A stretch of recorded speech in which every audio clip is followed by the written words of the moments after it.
आम्ही वाकडी इथं धनगरवाडी इथं आम्ही गेलो होतो. रामगिरी महाराजांचा सप्ताह तर खूप सुंदर असा सप्ताह होता. तर त्या सप्त्यातील हा सगळा आनंद, किती सुंदर हा मोठा सप्ताह झालेला आहे. तर बघू शकता किती छान वाटतंय. सगळेजण आले होतो आम्ही मैत्रिणी.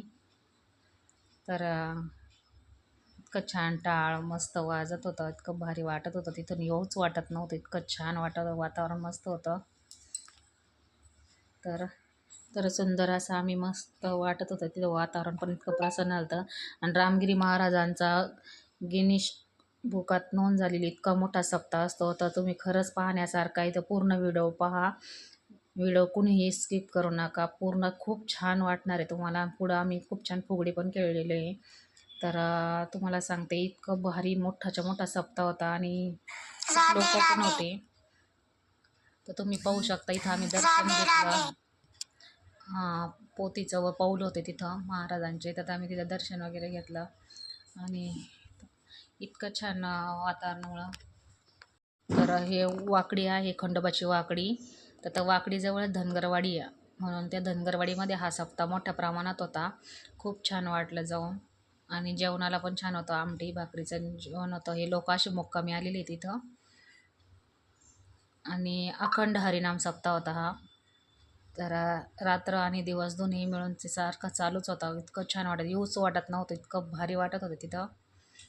तर पाहू शकता तुम्ही किती गर्दी आहे. आणि खूप छान असं त्यांचं नियोजन होतं, एकदम सुंदर असं. पाऊस वगैरे काही नव्हता आणि आम्ही गेलो होतो. आता उद्या समाप्ती आहे. तर सगळ्यांनी कधी का होईना, कुठं होईना, रामगिरी महाराजांचा सप्ताह असेल तर नक्की जावं. माझी तर लई इच्छा आहे. खूप म्हणजे खूप भारी वाटत होतं.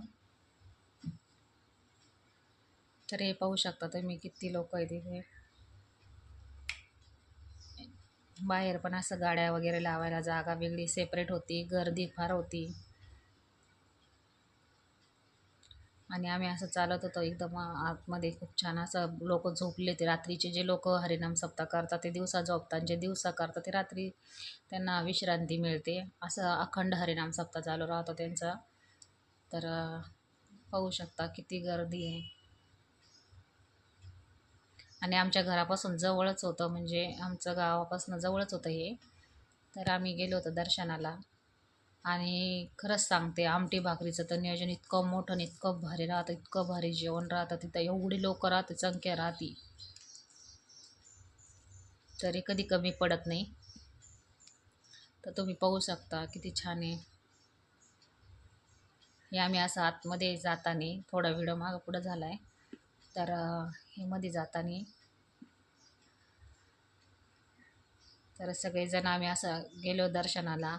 आणि अचानक असं नियोजन झालं जाण्याचं. आणि आतमध्ये पाहू शकता किती सुंदर डेकोरेशन केलेलं आहे.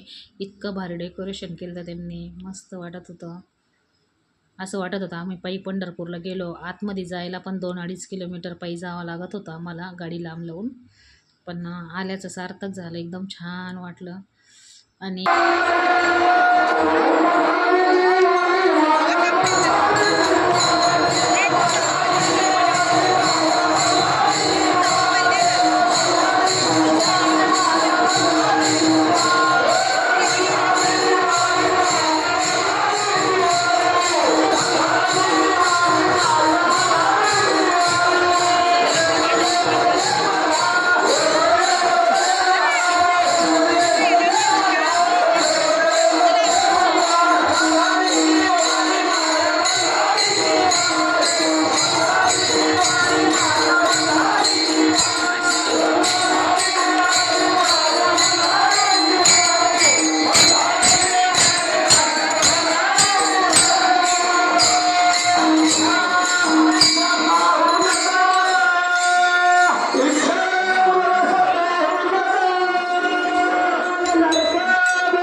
असा सुद्धा फुगडीचा आनंद घेतला. ज्या टाळ वाजवणाऱ्या होत्या त्यांच्यासोबत आम्ही एकदा फुगडी खेळून घेतलं.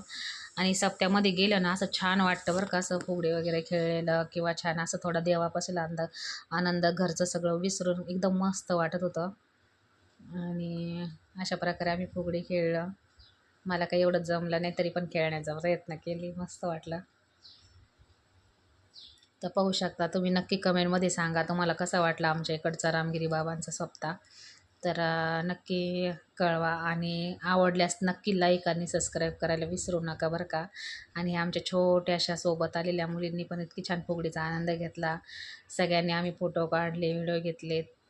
आणि बघू शकता किती सुंदर भव्य असा एकदम मोठा सोहळा होता. तर खरंच आहे, रामगिरी महाराजांचा सप्त्यासारखा सप्ताह असं कुठंच झालेलं नाही आहे. इतका सुंदर सप्ताह होता मग. आणि इतके लोक म्हणजे तुम्हाला सांगते सगळं विसरून इथं मग एकदम वयस्कर लोक पण होते. म्हाताऱ्या तर म्हणजे त्यांना काहींना असं एकदम चालता येत नव्हतं, उभं राहता येत नव्हतं, तरीसुद्धा ते दर्शनासाठी आलेले होते. आणि हे पाहू शकता एवढे टाळ वाजवणारे लोक, पूर्ण मोठी लाईन आहे, जेंट्स महिला सगळे एकत्र इतके छान टाळा वाजवतात. त्या टाळाचा आवाज पण तुम्ही ऐकला, किती सुंदर होता, सारखा ऐकत राहावं असं वाटत होतं. खूप छान. आम्ही थोडी विश्रांती घेतली, थोडं बसलं आणि मस्त वाटलं बसून, पण एकदम प्रसन्न वाटत होतं, जाऊ वाटत नव्हते तिथून. आणि मग आम्हाला घरी पण जाण्याची घाई होती. मग आम्ही दर्शनासाठी निघालो, उठलो आणि पुढं जाऊन आम्ही रांगेत पण उभं राहिलो. मग आम्हाला दर्शनाला पण रांग लावायची होती. आणि पाहू शकता इतकं विठ्ठल रुक्मिणीची आज एकादशी आहे, तर इतकी सुंदर रांगोळी काढली ती या मुलीने, ती पाहतच राहावं असं वाटत होतं. पाहिली ना इतकी सुंदर एक रांगोळी काढत होती, शिवाय एकटीच काढत होती. किती सुंदर रांगोळी.